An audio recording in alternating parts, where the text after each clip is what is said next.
नमस्कार भाइ बहिनीहरू, तपाईहरूलाई आजको यस कक्षामा स्वागत छ।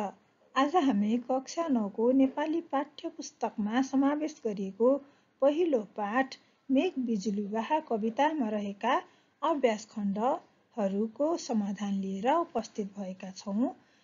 यसमा शब्दभण्डार, बोध अभिव्यक्ति, गद्यमा रूपान्तर, भाषिक संरचना र वर्णविन्यास, व्याख्या, मूलभाव, समीक्षात्मक उत्तर, तुलना र स्वीकारसँग सम्बन्धित अभ्यासहरूको समाधान हामीले गर्नेछौँ।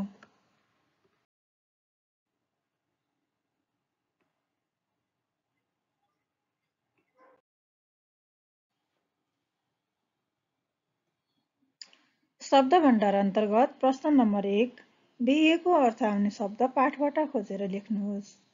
क. विवाह, व्रतबन्ध आदि शुभ कार्य गर्न जुरेको योग, लगन। ख. दुलही, वधु। ग. नओइलाउने एक प्रकारको फूल, मखमली। घ. असोज र कार्तिक महिनामा पर्ने ऋतु, शरद।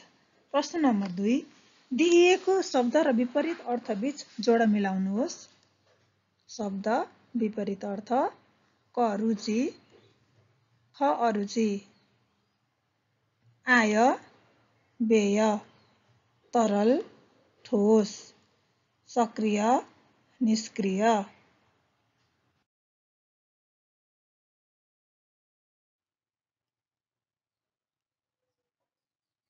त्यसैगरी सबल, दुर्बल। स्थूल, सूक्ष्म। प्रश्न नम्बर 3, दिइएका समान ध्वनियुक्त अर्थ पहिचान गरी अलग अलग वाक्यमा प्रयोग गर्नुहोस्। शब्दभण्डार: श्रुति समभिन्नार्थी अन्तर्गत पर्दछन्। समान ध्वनियुक्त शब्दहरू सुन्दा समान सुनिन्छन् तर यसमा अर्थमा भिन्नता हुन्छ। खाली, रित्तो। वाक्यमा प्रयोग: तिमीले अबको 1 हप्ताभित्र घर खाली गर्नुपर्छ है। खाली, मात्र। वाक्यमा प्रयोग: तिमीलाई खाली नकारात्मक कुरा गर्नुपर्छ त। फूल, अण्डा। वाक्यमा प्रयोग: मैले खाजामा चियासँग उसिनेको फूल पनि खाएँ।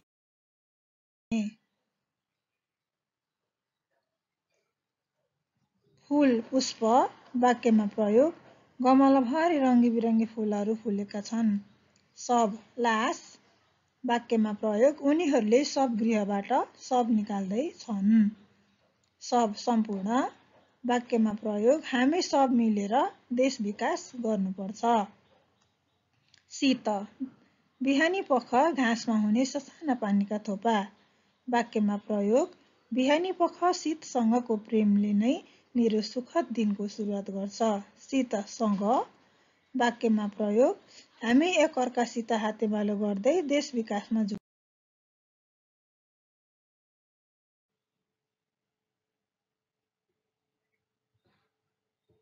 बोध र अभिव्यक्ति: दिइएका शब्दको कवितामा लयका निम्ति गरिने उच्चारण र स्वतन्त्र रूपमा हुने उच्चारणमा हुने भिन्नता सुनाउनुहोस्।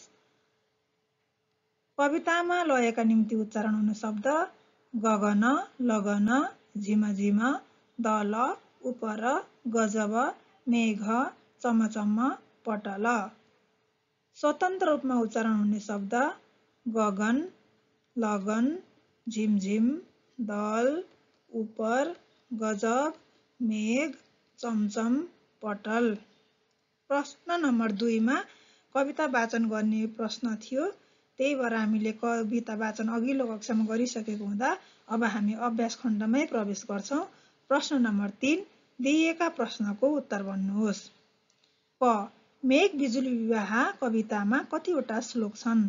उत्तर: मेघ बिजुली विवाह कवितामा 6 वटा श्लोक छन्।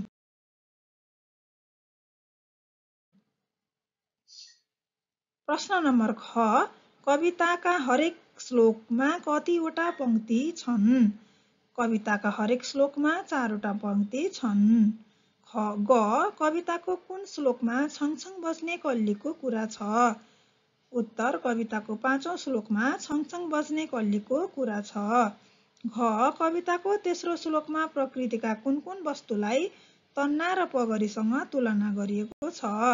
उत्तर कविताको तेस्रो श्लोकमा प्रकृतिका पृथ्वीलाई तन्ना र हिमचुलीलाई पगरीसँग तुलना गरिएको छ। प्रश्न नम्बर 4 दिइएको कवितांश पढी तल सोधिएका प्रश्नको संक्षिप्त उत्तर दिनुहोस्। सितारे घुम्टे हुन् चमचम निशाका जुनकिरी, भए ती इन्द्रेणी बसन्न बहुरङ्गी फिरी फिरी, भयो रातो खास्टो किरणले पश्चिमगिरी, निशाको त्यो तमपटल भो नीलकबरी।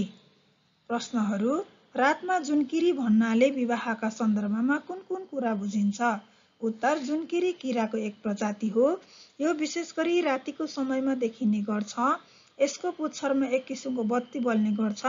जुनकिरीको शरीरमा चम्केको यो बत्तीले सबैको मनलाई प्रफुल्लित पार्दै आफूतिर आकर्षित गरिरहेको हुन्छ। यो कवितामा यही सुन्दर जुनकिरीको चर्चा गरिएको छ। विवाहका सन्दर्भमा रातमा जुनकिरी भन्नाले दुलहीको शिरमा शोभा बढाउने सितारा जडित घुम्टो भन्ने बुझिन्छ। ख कवितामा इन्द्रेणीलाई कसरी चिनाइएको छ?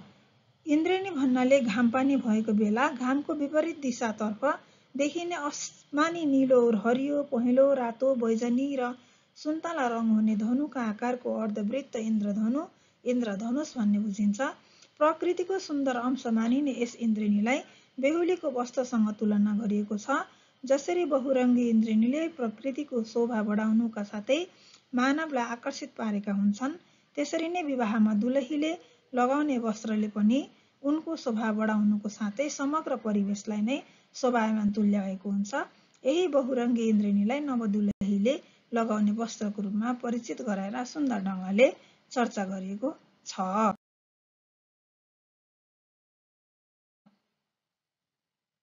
विवाहमा रातो पछ्यौरीको काम के गरेको छ? विवाहमा रातो पछ्यौरी अर्थात् खास्टोको काम पश्चिमबाट पहाडलाई स्पर्श गर्दै झुल्कने बिहानको सूर्यको किरणले गरेको छ। प्रश्न घ तमपटल र नीलकबरीले के कुरा बुझाएका छन्? उत्तर तम भन्नाले अन्धकार, अँध्यारो वा अज्ञान भन्ने बुझिन्छ भने पटल भन्नाले कुनै वस्तुलाई ढाक्ने साधन, आवरण भन्ने बुझिनुका साथै नीलो चुल्ठो भन्ने बुझिन्छ। कवितामा तमपटललाई रातको त्यो कालो अज्ञान रूपी अँध्यारो आवरणलाई बुझाएको छ र त्यही अँध्यारो आवरण दुलहीको नीलो चुल्ठोमा परिणत भएको कुरा नीलकबरीले बुझाएको छ।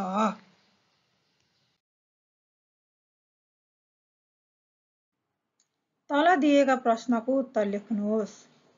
मेघ बिजुली विवाहको मण्डप र चन्दुवाका काम केले कसरी गरेका छन्?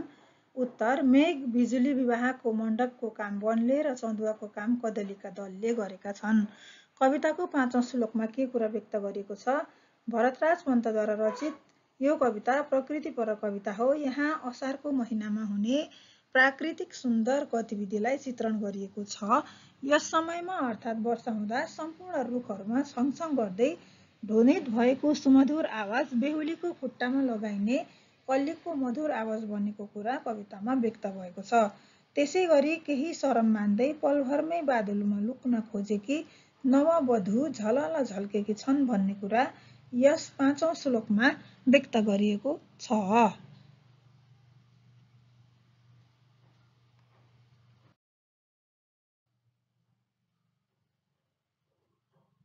प्रश्न नम्बर ग विवाह मण्डपमा कस्ता कार्य गरिन्छन् कविताका आधारमा लेख्नुहोस्।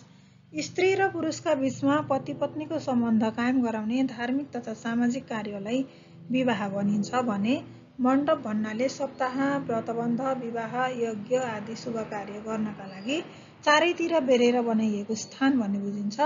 विवाह मण्डपमा दुलहा दुलहीले पण्डितले भनेअनुसार कसम खाने, होम गर्ने, एक अर्कालाई दही छ्याप्ने, 7 फेरो घुम्ने, सिन्दुर पोते गर्ने, मान्यजनको शुभ आशीर्वाद लिने काम गरिन्छ। घ कवितामा नेपालको प्रकृतिको वर्णन कसरी गरिएको छ?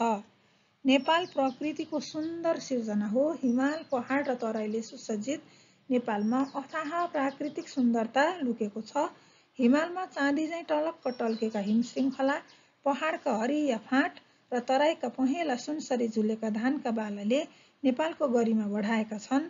हरिया वनजङ्गल, विविध प्रजातिका जडीबुटी, रङ्गी-बिरङ्गी चराचुरुङ्गी, जनावरहरू, कलकल बग्ने नदीनाला, ताल तलैया नेपालका प्रकृतिका खानी हुन्।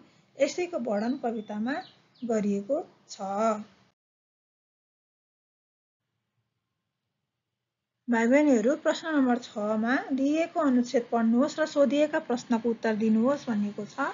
यहाँ एउटा अनुच्छेद दिएको छ। भाइ-बहिनीहरू यो अनुच्छेद आफै पठन गर्नुहोस् र यो अनुच्छेदसँग सम्बन्धित यहाँ प्रश्नहरू दिएका छन्। हामी त्यो प्रश्नको समाधान गर्नेछौँ।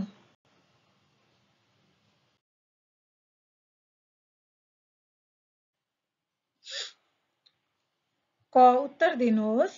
आशीर्वादका अनन्त फूल कहाँ फक्रिन्छन्? उत्तर, आशीर्वादका अनन्त फूल आमाको एउटै काखमा फक्रिन्छन्। अन्तरिक्ष यात्रीले कविका बारेमा कस्तो अभिव्यक्ति दिएका छन्? अन्तरिक्ष यात्रीले कविका बारेमा अन्तरिक्ष यात्रीले देखेको सृष्टि सौन्दर्यको विचित्र रङ र आभाको वर्णन उनले गर्न नसक्ने, त्यसका लागि कवि नै चाहिन्छ भन्ने अभिव्यक्ति दिएका छन्। यी सृष्टिको विचित्रता केमा मुखरित छ? उत्तर, सृष्टिको विचित्रता कविका विचित्र वाणीमा मुखरित छ। यी कवि स्रष्टा हो, ऊ सृष्टि गर्छ भन्नुको आशय के होला? उत्तर, 100 शब्दमा लेख्दा पनि अभिव्यक्त गर्न नसकिने कुरालाई कविले एउटै पंक्तिमा राम्ररी भन्न सक्नु नै कवि स्रष्टा हो, ऊ सृष्टि गर्छ भन्नुको। ख भाषिक संरचना पहिचान गर्नुहोस्। अन्तरिक्ष र विचित्र शब्दको अर्थ शब्दकोशबाट पहिचान गरी लेख्नुहोस्। अन्तरिक्षको अर्थ पृथ्वी र ताराको बीचमा देखिने खाली ठाउँ हो भने विचित्र शब्दको अर्थ अनौठो हो। अनुच्छेदको अन्तिम वाक्यबाट दुईवटा नाम शब्द पहिचान गर्नुहोस्। उत्तर, कवि र शक्ति। यी एउटै धर्के प्रिय मुस्कानमा सम्पूर्ण प्रीति प्रकट हुन्छ वाक्यमा प्रयोग भएका विशेषण शब्द पहिचान गर्नुहोस्। उत्तर, एउटै धर्के सम्पूर्ण प्रकट। र यी अनुच्छेदबाट शब्दको सुरु र बीचमा ह्रस्व उकार लागेका दुईवटा शब्द पहिचान गर्नुहोस्। सुरुमा ह्रस्व उकार लागेका शब्द जुन, कुरा, मुस्कान हुन्छ, कुहु कुहु, सुन्दर, उब्रन्छ, मुखरित, उड्छ र बीचमा ह्रस्व उकार लागेका शब्द कुहु कुहु, अतुलनीय।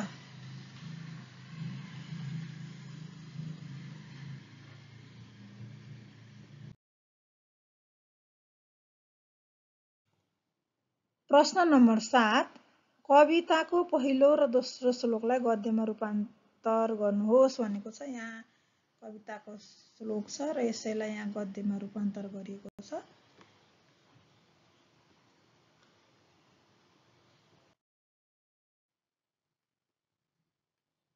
त्यसैगरी यहाँ पनि दोस्रो कविताको श्लोक छ र यसैलाई पनि यहाँ कविताको श्लोकलाई गद्यमा रूपान्तर गरिएको छ।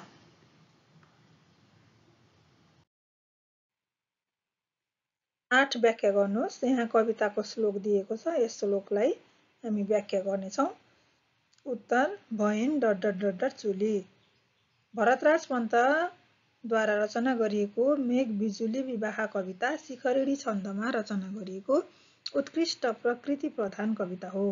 उनका कविता विशेष गरी प्रकृति प्रेम, मानवतावादी चिन्तन, नैतिक सन्देश, विकृति विसङ्गतिप्रति तीखो व्यङ्ग्य प्रस्तुत गर्ने खालका हुन्छन्। यो कवितामा पनि वर्षा ऋतुमा मेघ र बिजुलीको मिलनलाई विवाहको रूपमा चित्रण गरेर प्रस्तुत गर्ने जमर्को गरिएको छ। यस कवितांशले प्रकृतिका वस्तुले मेघ र बिजुलीको विवाहमा विभिन्न भूमिकामा रहेर सहयोग गरेको भाव प्रस्तुत गरेका छन्। विवाह एक सांस्कृतिक उत्सव हो। जसरी मानव जीवनमा निश्चित उमेर पूरा गरेपछि विवाह गरिन्छ, त्यसरी नै यस कवितामा पनि मेघ अर्थात् बादललाई बेहुलो र बिजुलीलाई बेहुलीका रूपमा कल्पना गरी विवाह गर्न लागेको विषयवस्तु उठान गरिएको छ। प्रकृतिलाई मानवीकरण गरी लेखिएको यस प्रकृति प्रधान कवितामा मानवीय जनजीवनमा हिन्दू संस्कार अनुसार विवाहको लगन जुरे जस्तै गरी प्रकृतिमा पनि असार मासमा मेघ र बिजुलीको विवाहको लगन जुरेको छ। यहाँ कविले पृथ्वीलाई तन्ना हरियो चौरमा चौरलाई विवाह मण्डपमा ओछ्याइएको मखमली गलैँचा अथवा बगैँचा, बिहानको सूर्यको किरणको स्पर्शले रङ्गिएको हिमचुलीलाई दुलाहाको शिरमा सजाइएको पगरी, आकाशमा तरल गतिले उडेका बकुल्लाका ताँतीलाई रसिला जन्तीको भूमिकामा उभ्याएका छन्।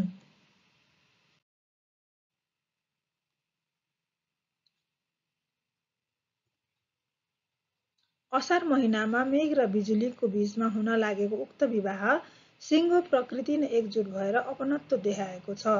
सबैले आफ्नो कर्तव्य निभाएर असल उदाहरण प्रस्तुत गरेका छन्। पृथ्वी, चौर, हिमचुली सबैले मेघ र बिजुलीको विवाह सम्पन्न गर्न भरपूर सहयोग गरेका छन्।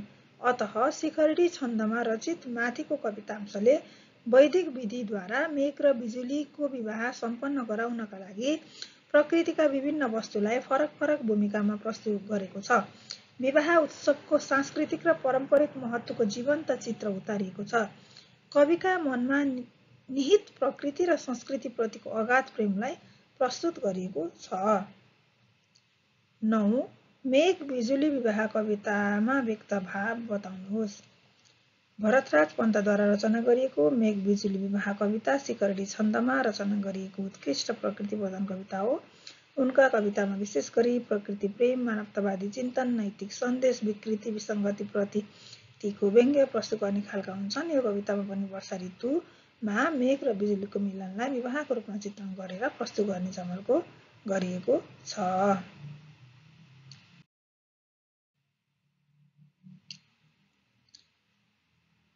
अब यहाँ कविताका प्रत्येक श्लोकहरूलाई को भावलाई यहाँ उल्लेख गरिएको छ।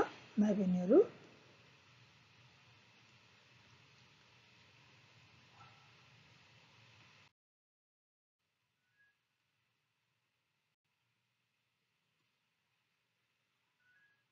ल हेर्नुहोस् भाइ बहिनीहरू, यहाँ पनि देखाइएको छ।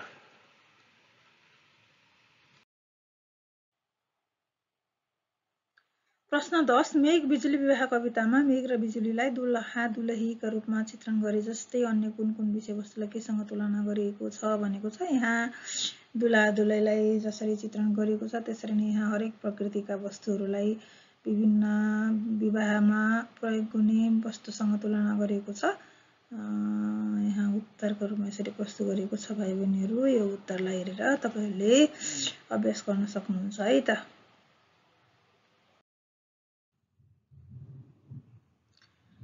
प्रश्न नम्बर 11. आकाश गर्जी बिजुली चम्किँदा एक्कासी तपाईँको मनमा कस्तो भाव उत्पन्न हुन्छ? साथी बीचमा छलफल गर्नुहोस् भनेको छ। यहाँ उत्तरहरू दिएको छ भाइ बहिनीहरू। तपाईँहरूको मनमा उत्पन्न हुने भावहरू पनि तपाईँले यहाँ अध्ययन गरेर यही अनुसार आफ्नो मनमा के कुराहरू उब्जन्छन् ती कुराहरूलाई लेख्न सक्नुहुन्छ। प्रश्न नम्बर 12 मा झमझम पानी पर्दा तपाईँलाई कस्तो अनुभूति हुन्छ? यो पनि साथीहरूसँग छलफल गरेर लेख्ने भनिएको छ। अब यहाँ आफ्नो मनमा पानी पर्दा हुने अनुभूति र अनुभवलाई यहाँ लेखिएको छ भाइ बहिनीहरू। यसरी नै तपाईँहरूले पनि उत्तर लेख्न सक्नुहुन्छ।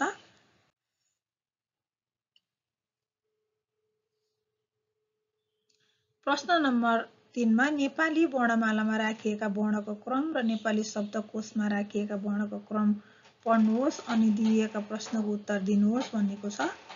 यहाँ नेपाली वर्णमालाको क्रम देखाइएको छ अनि खमा नेपाली शब्दकोशको क्रम देखाइएको छ।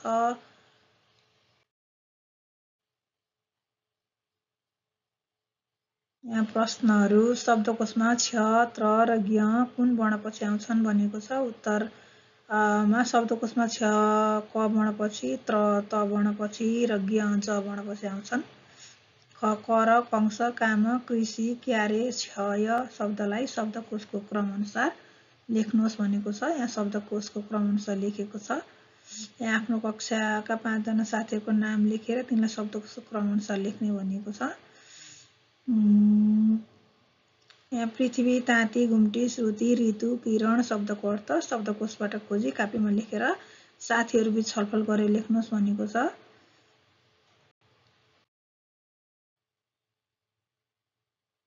चौधमा दिएको अनुच्छेद पढ्नुहोस् र तोकिएको कार्य गर्नुहोस् भनेको छ। यहाँ एउटा कार्य दिएको छ भाषिक प्रकार्य। यस अन्तर्गत यहाँ कार्य पनि एउटा लेखिएको छ भाइ बहिनीहरू।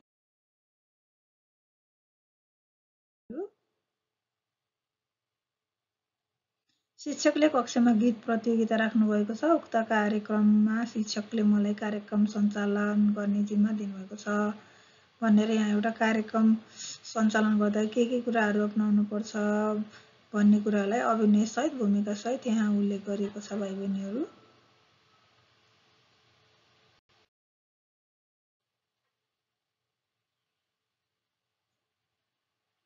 भाषिक संरचना र वर्ण विन्यास।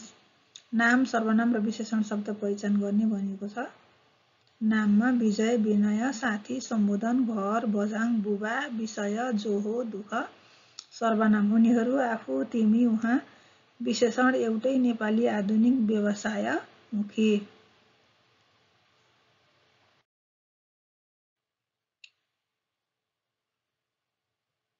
यहाँ पनि एउटा अनुच्छेद दिएको छ। यसबाट नाम, सर्वनाम र विशेषणलाई अलग अलग सूची बनाउने भनिएको छ।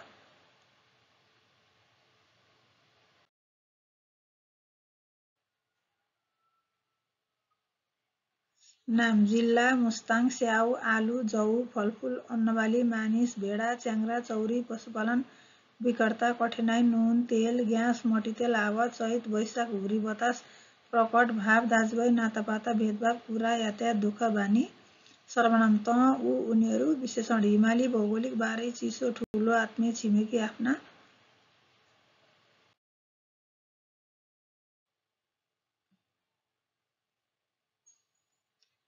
3. मेघ, बिजुली, विवाह कवितामा प्रयोग भएका मध्ये 5-5वटा नाम र विशेषण शब्द लेख्नुहोस् भनेको छ। यहाँ नाम शब्दहरू अनि यता दायाँतिर विशेषण शब्दहरू छन्। 4मा 4-4वटा सर्वनाम र विशेषण शब्द पर्ने गरी मामा घर जाँदाको अनुभव समेटेर अनुच्छेद तयार पार्नुहोस् भनिएको छ।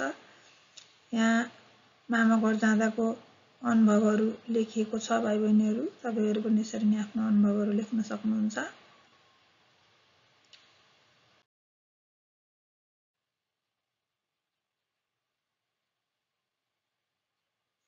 यहाँ एउटा अनुच्छेद दिएको छ। यो अनुच्छेदबाट सुरु, बीच र अन्तिममा ह्रस्व ईकार लागेका शब्द पहिचान गर्ने भनिएको छ। सुरुमा ह्रस्व ईकार लागेका शब्द, बीचमा ह्रस्व ईकार लागेका शब्द र अन्तिममा ह्रस्व ईकार लागेका शब्द। मेघ, बिजुली, विवाह कविताबाट सुरु, बीच र अन्तिममा ह्रस्व ईकार लागेका शब्द पहिचान गर्नुहोस् भनेको छ। यहाँ सुरुमा ह्रस्व ईकार लागेका शब्द, बीचमा ह्रस्व ईकार लागेका शब्द र अन्तिममा ह्रस्व ईकार लागेका शब्दहरू दिएका छन्।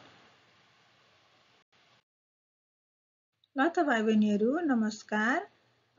यतिन्जेलसम्म यो अभ्यास हेरेर यसबाट धेरै भरपुर फाइदा लिनुभयो भन्ने मैले अपेक्षा लिएकी छु। Thank you for watching. यो भिडियो हेर्नुभएकोमा धेरै धेरै धन्यवाद। भिडियोलाई लाइक, सब्सक्राइब, सेयर गर्न नभुल्नुहोला। धन्यवाद।